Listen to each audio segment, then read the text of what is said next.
In unlawful agreements, we have to discuss the following.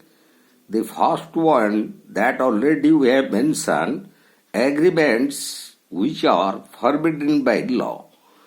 So those offences punishable under the Indian Penal Code and of acts prohibited by any special legislation or by regulation are considered as such agreements are forbidden by law.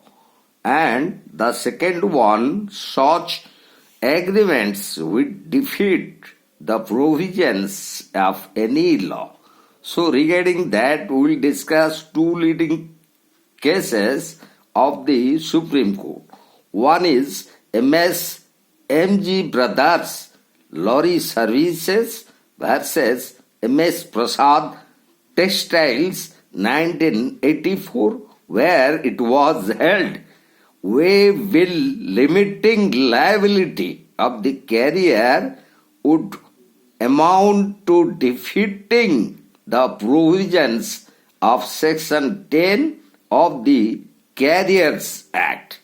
So, in the same way, the second leading case, which is relating to Motor Vehicle Acts of 1988 and subsequently it was amended. So, the leading case is that Brij Mohan Parihar versus MP Road Transport Corporation and others, a leading case of 1987 where it was held indulging in unauthorized trafficking in permit, the provisions of Section 42 and 59 clearly deal all holders of permits, including the State Road Transport Corporation, as the very act is a kind of agreement which defeat the very provisions of Motor Vehicle Act. And subsequently, the third agreement that was fraudulent in nature, in that case we will discuss one example.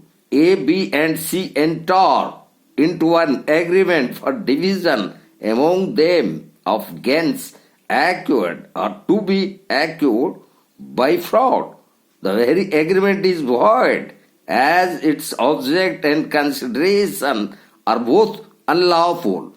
And the fourth one, that agreements involve or imply injury to any person or property of another.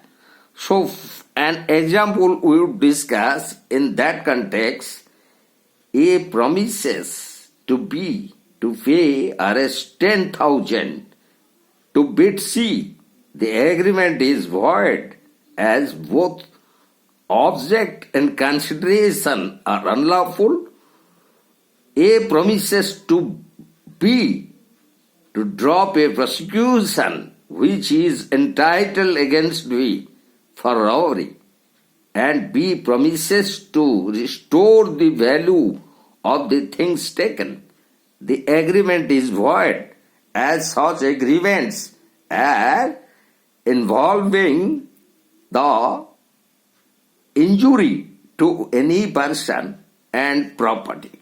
Our next one is that is immoral in nature. Those agreements which are immoral in nature are also void.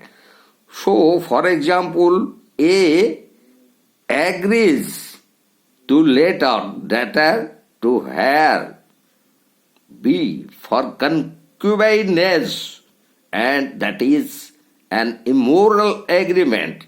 In the same way, A